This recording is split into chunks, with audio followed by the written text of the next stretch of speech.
What's up, Conquerors? Hope everybody's having a fantastic day today, and got some exciting news to talk about today. We've got the Season 13 patch notes for Age of Empires 4. Going to be the 13th season that I've played Age of Empires 4. Really pretty amazing. I've been playing it for almost a full 5 years now. Will be a full 5 years once this winter rolls around. So they are doing some multiplayer server maintenance today because there's been issues with the multiplayer servers. But without further ado, we'll get into the patch notes. I'll be honest, I'm not going to look a whole lot at rank season and events updates. That's not something that I really prioritize in my gameplay, but for the guys interested in it, there it is. We've got the map pool rotation, which is always really important for me. There's a lot of maps that I like. There's some maps that are good with the civs that I like. So 1v1 ranked map pool. Dry Arabia, which I like. Sunken Lands, I enjoy that. Rocky River, good map. King of the Hill, I like that. Archipelago, I hope I never see that map again. Waterholes, Waterholes I actually like quite a bit as well. Relic River's a good map. Not familiar with Wasteland, I don't think. And then Hill and Dale, I'm okay on. So I think that's a pretty good ranked map pool just to start things off. Team ranked map pool, we're looking at Dry Arabia, Rocky River, Sunken Lands. I like all three of those. Forts, I probably haven't played enough in team ranked to have an opinion on it. Archipelago, hope I never see it again. African Waters, I do enjoy that map. I only played it once or twice. It was pretty cool. Gorge, I love for team games. Westlake, I've never seen. Hedge Maze, I think, is a bit of a cheese map, but I actually had fun a couple times I played it. So, new map spotlight coming with U-Phase Legacy DLC. We're thrilled to be releasing 4 new maps along U-Phase Legacy on May 7th, some of which will be included in the ranked map pools. We have Ascension, which kind of looks like maybe you'd both spawn, in the bottom corner. There's a river that goes up, river splits. So maybe there's fishing, maybe there's not fishing. You probably have to check. So the river cascades down a steep hill. At the top of the hill lies riches in golds and stone. Teams face off across the river from each other, must work their way up the hill. The river is too deep at the bottom to cross. Granted, you could probably drop I think you could probably drop a dock and a transport ship, so cool looking map. Fangs, jagged mountains rise up to the sky, surrounded by dense woods and a shrouded layer of stealth woods. Penetrate the stealth woods to harvest lumber, but beware of the wolves. Good God. Dude, what if they do like a Omega, like wolf den or something in there? That'd be really interesting. This mostly open map still provides some opportunity for fortifications. Danger and opportunity awaits near the Fangs. Snake River. Fangs looks like kind of a cool map. The 2 mountains, some dispersed resources. Sacred sites are actually in the corners on Fangs, though. That could be a tough sacred site map. So Snake River, a mighty river snakes around opposing teams, creating protection and opportunity. Use the river strategically to gather fish, help defend your base. This looks like it could be kind of a weird one. We'll just have to see how it plays out. And then West Lake. This makes me think of Nagari. A large shallow lake dominates the center of the map. The lake is traversable by foot, and at its center lies a difficult to defend sacred site. Docks and ships cannot be built on this map, making control the... Ooh. Now that is interesting, and I like that. So docks and ships cannot be built on this map. But is there a lot of fish? If there's a lot of fish in that middle lake, then it's still something you'd want to take and contest, but you'd have to do it without ships. I think that's kind of cool. Sheep distribution. The new DLC maps, as well as Dry Arabia, Baltic, and Gorge, feature an updated sheep distribution which places more sheep near the player's starting bases while leaving a small number of neutral sheep across the map. I wonder why they just did it on these popular maps. I mean, Baltic's not even popular, but there's a lot of ranked maps that's not done in, so that's just interesting. I mean, I think this is a good change. So I actually kind of like RNG just to keep things interesting. But the real problem is, like, you you go into a Conquer 3 game and you get 1 sheep and the other guy gets 15. And you're like, alright, well, I'm out of food in Dark Age and I've got to go on the map for food, and then he hits you with the French Knight. And so I don't want things to be perfectly balanced. I like the game where there's... I never want the game perfectly balanced. That can make it a bit dry and stale and not fun. So it's nice to have someone with an advantage, but sheep distribution update did need to be done. We're introducing 2 new player colors, magenta and dark green. For all you magenta fans out there, all you dark green and magenta fans out there, we got your color now. I have to see what the magenta looks like. I'm kind of a blue player, but, you know, maybe we get some magenta going. Random map and biome.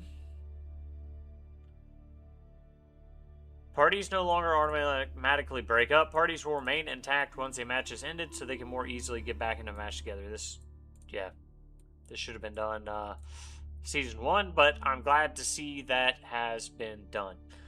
Faster exit from a game. Lobby settings are now remembered. Villager drop-off option. Added a new hotkey and ability button for villagers and fishing boats. This is only available on PC or keyboard and mouse on consoles. Villagers that receive this command immediately stop what they are doing and drop off held resources. This could actually be really useful, and the reason this could be really useful is forced drop-offs with villagers is actually kind of annoying right now. Because when you click on a town center or drop-off point, if you're using a lot of villagers, sometimes they like walk past the drop-off point and don't drop off their resources with the way they have this game coded. So this will be nice. New civilization tech tree. The technology tree has been updated for all civilizations to provide a clearer overview. This is only available in the PC version of the game. There is now an option to toggle on advanced tooltips, which adds attacks, armor. I actually think this is really cool. I don't look at the civilization tech trees as much these days, but I do love stuff like this. Like if you're really trying to go in and learn the civs and see what they can do, especially if you're new. Yeah, love the update to the tech tree. We're introducing 2 new points of interest to specific maps. Herbalist Hut. Heals nearby units of the controlling player for 2 per second. What? Dude, that is crazy. That's actually crazy, man. That's like having a, how much does the Abbey of Kings heal per second, right? Because...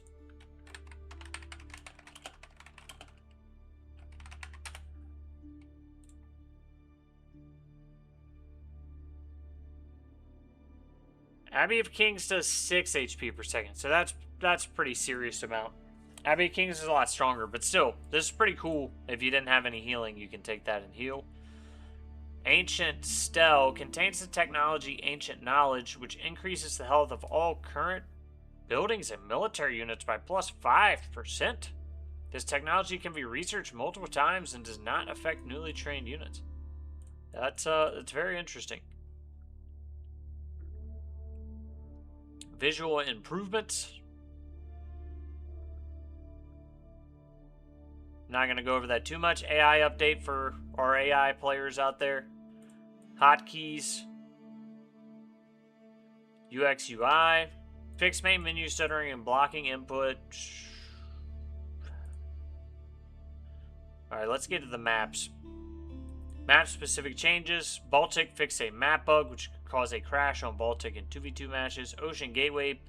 Berry bushes and sacred sites no longer block dock constructions. Yeah, that was a pretty huge issue, so glad to see they fixed that.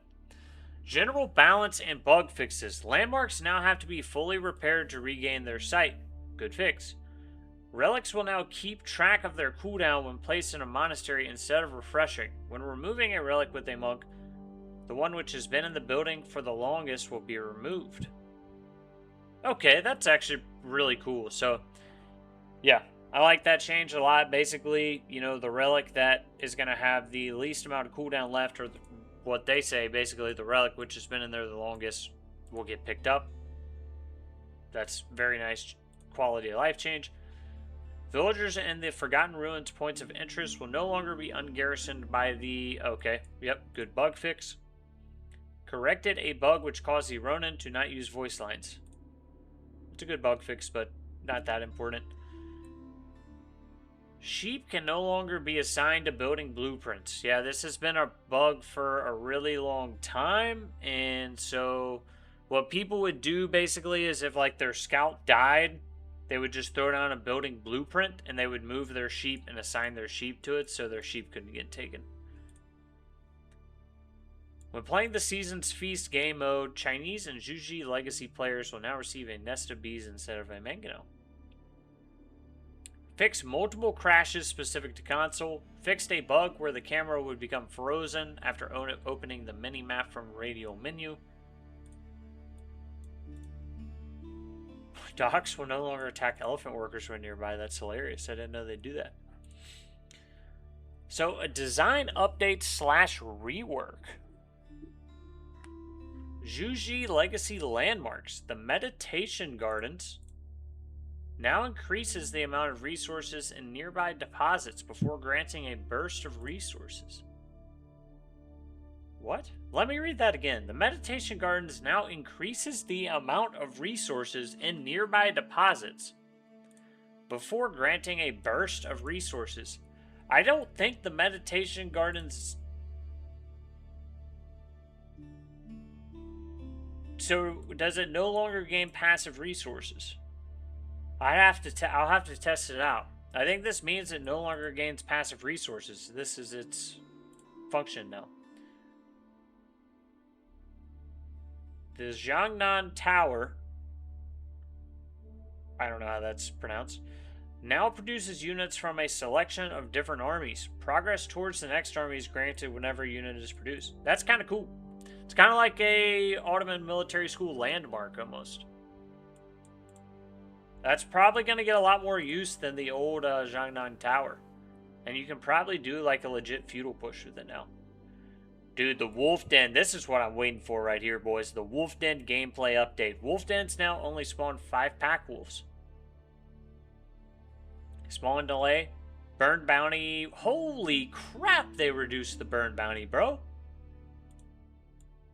For those guys who like playing Enlightened Horizon, that's a huge change. 50 gold now? That makes it not nearly worth nearly as much to go for.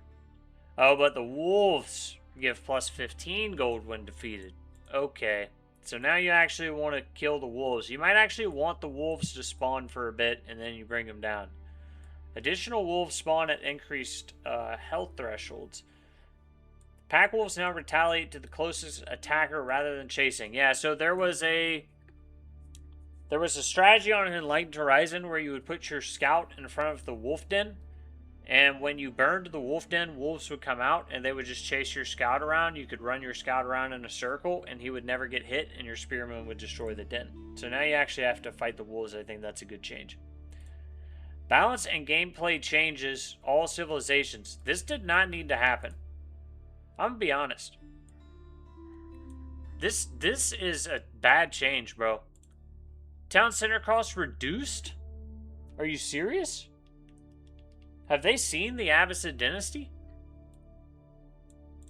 I think town center cost was in a good spot, man. I don't think town center cost should get reduced. And this, what effect does this have on Mongol Golden Horde? Is this a buff to all civilizations but Mongol Golden Horde? We'll have to see what changes there are civilization specific. Because it doesn't cost Mongol or Golden Horde any stone for their town centers. This is like this is going to be absolutely crazy for team games. It's not going to matter much in 1v1s because it's literally just 50 stone. But if you're already playing Abba like myself in team games, and you already get the Eco Wing, and your TCs are already cheaper, they go to 245. What's the cost on them now? Like 200? That's pretty crazy, man. Now you just go Abba 4 TC instead of 3, I guess. So Palisade wall health increased. They're making some changes to make things a little more turtley or boomy, it looks like here. So Spear wall cooldown reduced. Yeah, this change had to happen, dude. I love this change. So there's no more after this. I don't think there's any more making spearmen braced and charging them with knights. I don't think that exists after this change. So this is a really, really big meta-defining change, I think. Because you can now use spearmen, and they will get the spear wall off against knight units. Knights aren't just going to be able to bait out the spear brace and then hit them with a charge and take all the spears down. That's not going to work anymore. So I'm very interested to see how this plays out. Since I like playing all spear mode with Abba in team games, this might be sick. Elite spearmen. More movement speed, more HP, dude. They've been listening to Reddit. I do think this is a fine change because I think in feudal and castle spears deal well with cav, but you just hit that late game cav, man. Especially in team games. This is really a big team game issue. It bleeds some into 1v1, but not as much. 1v1's not affected the same way. But spearmen are being a bit better here and a bit faster to catch cav. Springald no longer benefits from the ranged attack blacksmith upgrades. Damage just generally increased. Roller shutter triggers better, so they're better in imp. Men at arms. Cost reduction and production time down. That's very interesting. It's a little buff for men at arms. Traders, pilgrims, and monks are no longer attacked by lone wolves. I don't know about that. I don't know about that change. I mean, that would make me happy because it's annoying when they attack my trade, but units that are being attacked but are not attacking an enemy themselves are now counted as in combat for the purposes of reducing monk healing. This has many implications, one of the most notable being villagers. That's actually really good. You know what this is also going to be a real nerf to, I think, is the dervish play. This is specifically, I think, going to be a big nerf for the dervish play. Because normally dervishes would just sit there and heal the villagers like ridiculously, and you couldn't bring down the villagers. That's not going to work anymore, I don't think, with this change. So I think the dervish healing is going to be hugely reduced on that dervish play. Still, bowstrings, much cheaper, but reduced effectiveness. So mounted units, bonus rage down, archers down, cost decreased. I'm actually all right with that. Civilization specific changes. Now this is what I want to see. This is the good part, right? Love our civilization specific changes. Gulam cost reduction. It's only 10, so you know this is a very minimal buff. I'm cool with that. Men at arms don't really have a place in 1v1 or team play right now. Like, you might be able to get a sneaky hit with men at arms, but it's kind of hard. They're not super useful at this point. Ayyubids. Gulam buff. Manjanique. Number of incendiary projectiles reduced. Incendiary weapon bonus damage increased. Area damage reduced. That's as much as I just love Manjaniques and I don't want to see them become worse because I love using them in team games, that's probably the right call. Right now, Manjaniques are just so strong, and the fire shot's supposed to be good against buildings, not against everything, right? And right now, the fire shot just annihilates armies, man. So I think that's fair. Still really good. I still think they're probably a really good ranged ram still, basically. They're building killers. AoE building killers. Dervish. Mass heal reduced from 2 HP per second to 1.5. Mass heal now scales in Castle Age and Imperial Age. Yeah, the change had to happen, man. And it's actually going to be a pretty big nerf for Ayyubid, I think. Ayyubid relies a lot right now on the dervish play into fast castle, and it's already stoppable with just a dive when they try to go fast castle, which I've gotten really good at. So I think now I'm probably going to tear them up now. Like, without the better healing dervishes in feudal, I can probably really tear. This is kind of the problem, right? So there's this one strategy that Ayyubid uses that's really effective, which is dervish into fast castle. It's good in ones or teams. And then they nerf it, but they don't give Ayyubids anything. I'm not counting this Ghulam buff as much. So, you know, what is the Ayyubid? What do they do now? Now their best strategy is nerfed. Where do they go from here? So, I think this is a good change, but maybe should have given them just a little something else. That might be tough. We'll see how it plays out. Byzantines upgrade for their spearmen. Mercenary longbows. Ooh, batch size reduced from 5 to 4. Batch costs reduced, though, as well. Mercenary Keshik's cheaper, Jav's cheaper. You know, this really ends up being about the same, so it's not a big deal. Obviously, it cost a little more to get longbows. Keshik did need to be cheaper, so did Jav, so I think that's fair. I think this is fine. It really ends up being almost even, but it just evens out which choice you're going to choose a bit. You know, longbows are just so good compared to the other contracts right now, so it evens those out a bit. Mercenary Ghulams, same update. Nice catch by them to remember that. Mercenary Keshik. Same batch cost reduction. Didn't they have it right here as well? I was confused by that because they have it twice. There's a lot of... Holy crap, there's a lot of updates for Byzantine. The Royal Cannon has been replaced with the regular cannon at the Foreign Engineering Company landmark. That's a pretty big change. Royal Cannon's really strong. Varangian Guard costs reduced. Ooh, dude, you might be able to... That's actually pretty good with the Varangian Guards, man. Just 80 food. 80 food, 40 gold. You could spam some of those. Mangonel placement damage reduced. That's probably good. Golden Horde Tower produces units more slowly. Yeah, dude, this had to happen, I think. I know Byzantine doesn't particularly do well in win rates, but the Golden Horde Tower is so strong, man. Once they get to Castle Age... Once Byzantine gets to Castle Age, you're just kind of dead. Or you were. I think this will help fix that issue. Dromon. Cistern can now select its influence toggle while it's under construction. Yeah, it's a nice quality of life. Fix an issue that granted mercenary units more health than intended after aging up with Foreign Engineering Company and researching biology.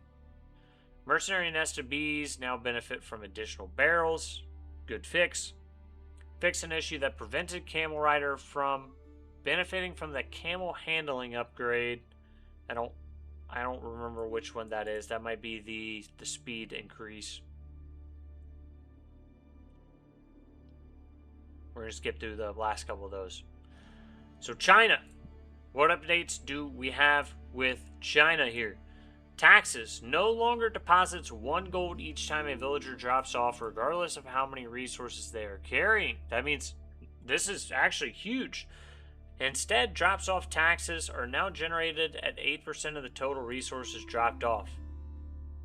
Okay, that's actually a pretty big change for China, because what people used to do, especially early game, was they would gather 1 food and they would force drop off at the mill over and over. And basically they were getting 1 food and then they would get 1 gold for that 1 food, and they would build up a lot of tax at the mill. So this is a big nerf to that, which basically says, no, you can't just drop off and get 1 gold. It's going to be a percentage of total resources dropped off. Have to watch and make sure there's no bugs with that. Are the Fire Lancers freaking back, though? Damage increased from 11 to 13, 13 to 16 with Elite Grenadier movement speed increased. I like how Grenadier movement speed's under Fire Lancer. That's funny.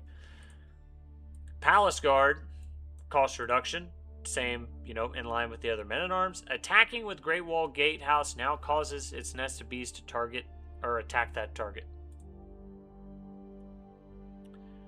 Fix a bug which allowed more IOs to be queued than it was possible to train. I've done that a million times, and then my IO is stuck.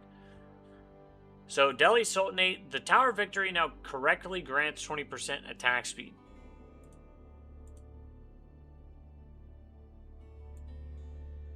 On average, this should be a 5% improvement to attack speed for each infantry unit. I feel like there's been constant issues with this over time of it giving the wrong amount of attack speed. So glad they were able to fix that.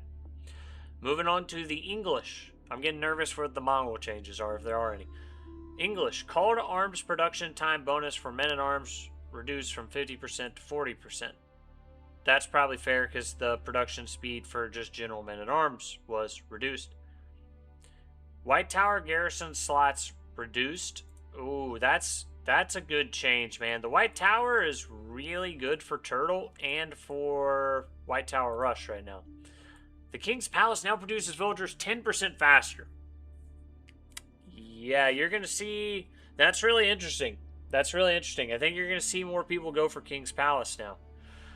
So, Palings. Fixed a bug where Palings incorrectly stated it dealt more than 19 damage. Palings damage now increased 19 to 24 and 30 in each age respectively. I think that's a good change.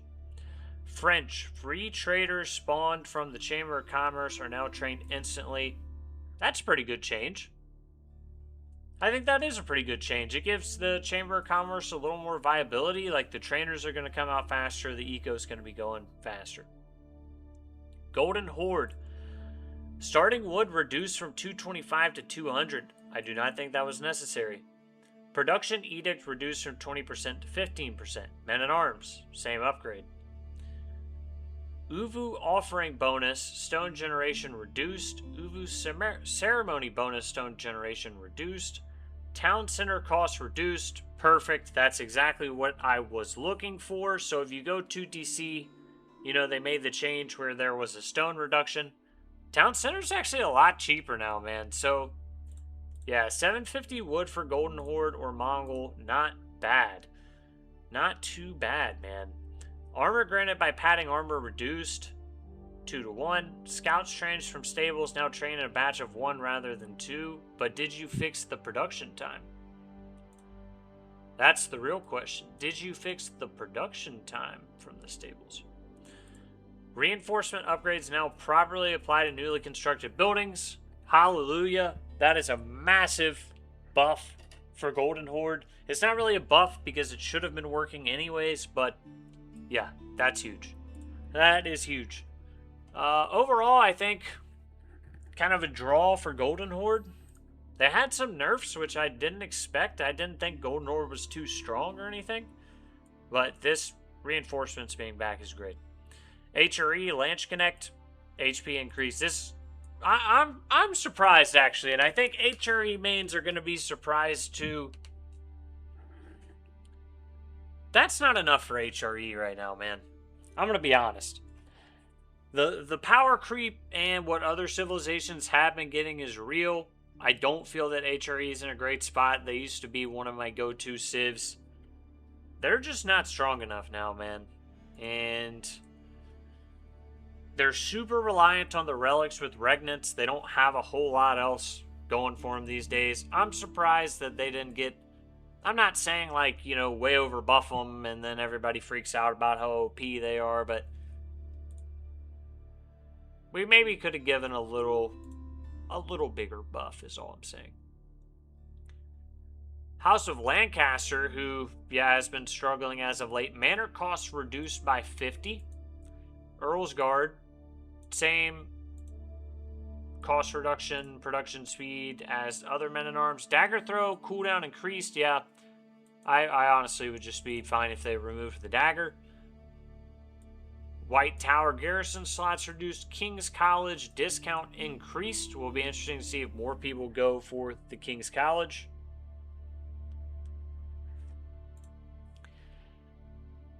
Lancaster Castle. Much of the nobles spawns 1 more Demi-Lancer, 2 more Yeomen. Exact militia program units spawned also increased by 1. So all the levies coming from Lancaster Castle, they're trying to make the strategic choices between these landmarks better, and I do like that. I do like that they're trying to do that. Everyone's going to Abbey. They're like, hey, let's go Lancaster Castle, and we'll buff that just a little bit. Nothing too crazy, but just so it's a more viable alternative. Same with King's College and same with English. I think it's the King's Palace. So, on to the Japanese. Samurai costs reduce. Is this the infantry patch, man? Is this the infantry patch that we've all been waiting for?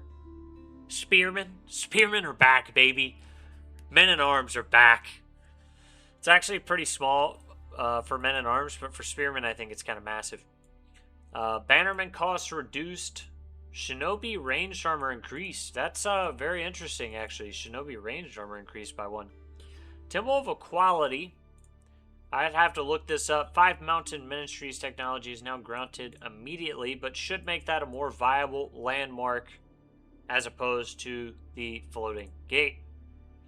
Deflective armor cooldown increased 8 to 15 seconds.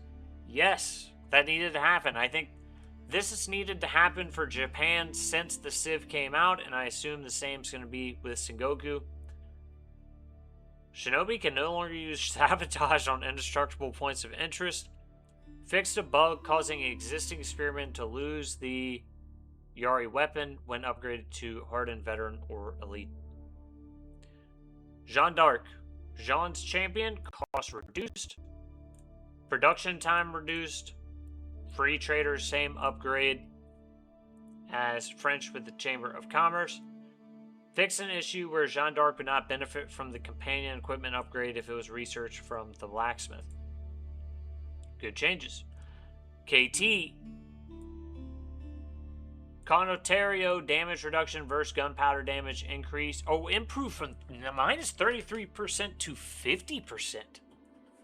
Elite Heavy Spearmen increased HP. So if someone's going really hard hand cannoneers, these things are going to be good. Macedonians, same change as the Byzantines, same change as Byzantines. Radari HP further reduced. I think this is also a good change. Their Spearmen, same updates for their Spearmen, which I think is good.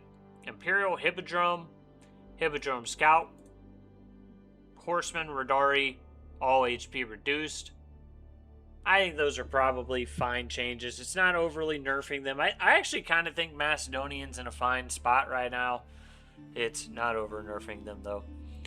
Town center cost. We've got Malians next. There's a lot of civs to go through these days. Man, makes going through the patch notes long, huh? Town center cost reduced, as in line with the other civilizations. The Farimba garrison can now enlist 3 upgraded units in the Castle Age. Ooh. This is a really cool change. They can now enlist 3 upgraded units in the Castle Age. The other 2 may be enlisted for an additional... Dude, that makes Farimba legit. Are you serious? You can get Mansa Musafati, Poison Jabs, and what's the Freeborn Warriors in Castle Age? You just have to pay an extra price? Dude, Farimba Garrison is back, baby. Farimba Garrison is back. If that's actually the case, that has made Farimba Garrison so much stronger. That would be really, really interesting if that's what's going on here. Because 100 food and 250 gold is like not much for Malian once they've hit Castle Age. That they always have a lot of food and gold. So that could actually be pretty strong. Ooh, imported armor is... That is expensive though, dude. Imported armor for the sofa is going to be 175 food and 500 gold? Sheesh. Elite Donzo. This is a nerf to the cow boom. So ranch costs increase. Farimba's a lot better. Imported armor is way more expensive. This is a cow boom nerf and a Farimba buff. Elite Donzo's stronger. And here we go, baby. They didn't update Mangadai at all. Dude, that's crazy to me. Town center costs reduced by 50 wood in line with the other civs. Stone costs for producing 2 men-at-arms reduced just because that's in line with the other civs. Why is there not a... well, I guess Mongol just have the normal men-at-arms and spears, so that's in line with the other updates.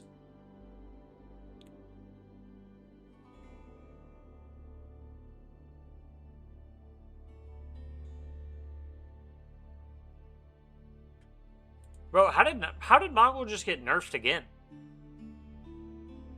What? Cognate Palace. Military Academy no longer applies its production speed improvements to this landmark. So let me get something straight.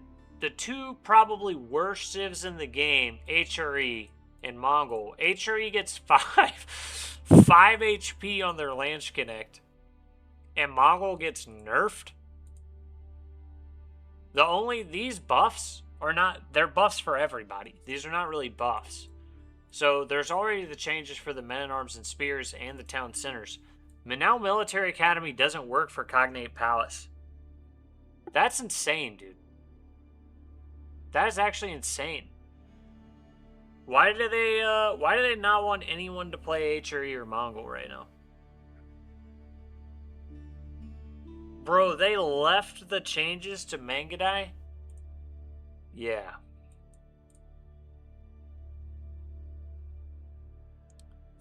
I'm very disappointed to see that. Updates for goated men-at-arms and Lance Connect in line with the other changes. Ottomans. Sipahi Fortitude bonus attack speed reduced. I think that's the right call. Seagate Castle now increases the damage of all defensive structures by 20%. That's really good, actually. Like, if you have bombard outposts and everything.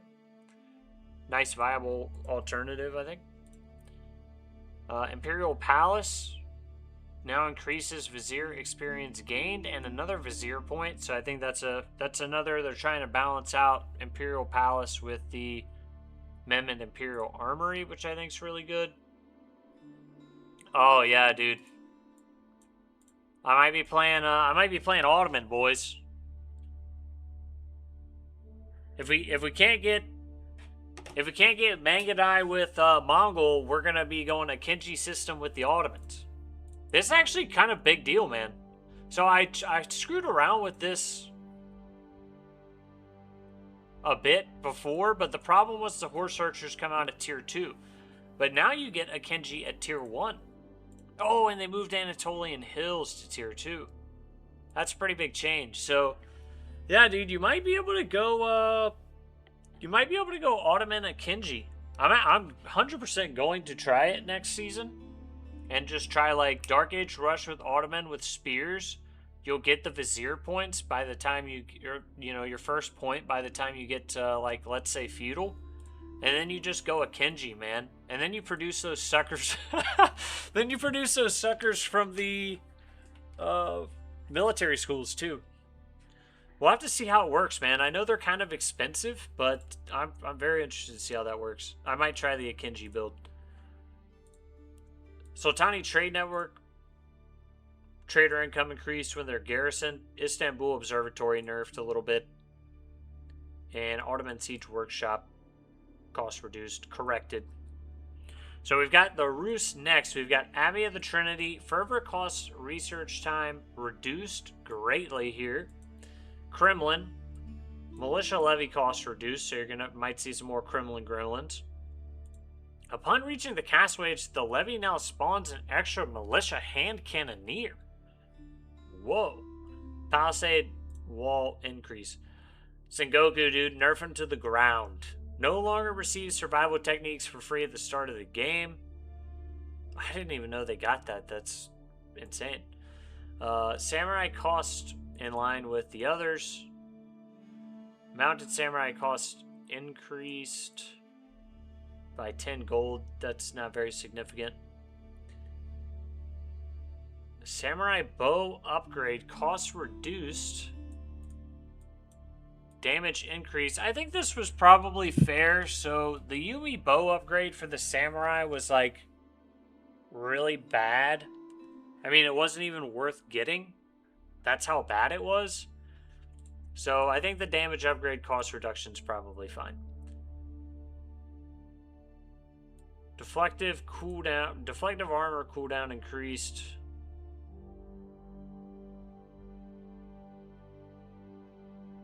I don't really think this fixes any of the issues with Sengoku, I'm going to be honest. The issue with Sengoku is these damn carts. The damn carts, man. It's the Yatais. That's the issue with Sengoku. whatever developer came up with the idea that you should build a market in Dark Age to put out a bunch of carts around deer on the map that you can't kill because they have 300 something HP in Dark Age. I just want to have a conversation with that guy and see what he was thinking about. So I don't think this actually like solves the Sengoku problem at all, I'll be honest. If anything, these changes are in line with the other changes in the game and a buff to the samurai bow. So, yeah, the problem with Sengoku is not the fact that they have mounted samurai. The problem with Sengoku is that they have a 300 HP cart that can go out on the map in Dark Age and generate passive food income. So, I'll continue to get railed by this civ on the ladder. Tughlaq Dynasty. Worker elephants now always return to their previous... That's a little harsh. Sengoku Daimyo is a cool civ. I just would like to see them make some different changes with it. That's all. Worker elephants now always return to their previous position when using return to work. Very nice. Ballista elephants. Love ballista elephants. In line with Springle changes. Docks can no longer garrison monks. Amir warriors, yeah, this had to happen with the fort rushes. This is to prevent fort rushes, this change. So feudal armor is reduced from 5 to 3. Castle age armor is increased. Imperial age, they're stronger. That'll help. That'll help with the fort rushes, man. So I think that's a pretty good change. Like, clearly the Amir warriors were not built to do fort rushes, and so that change is pretty good. Juji's Legacy. Same tax change as China. Same changes as China. The two changes we looked at with the landmarks that were reworked. Ongoing. What's on the horizon? We've already prepared a larger patch near the end of May or early June, but we'll keep an eye on your feedback to guide our planning. And don't forget, we have another DLC already in the works for this year. You can find a sneak peek of one of the work-in-progress new Crucible missions loading screen below. Oh, it's going to be a Viking one, dude. Let's go. That's actually really exciting, dude. It's going to be a Viking Crucible mission. That's sick. I'm looking forward to that. I think overall the patch note's good, man. I think overall, like, a lot of these changes are good. But Mongols, that's a nerf. Sengoku, about the same. HRE, no buff. So, those civs are still in, I think, bad places. I think the rest of the game's pretty well balanced. Let me know what you guys think. Those were some long patch notes, man, but a lot going on these days, and the more civs there are, the more patch notes. So, hopefully you guys enjoyed that. If you did, drop a like. If you learned something, subscribe to the channel. And I'll see you guys next time. Thanks for watching, as always.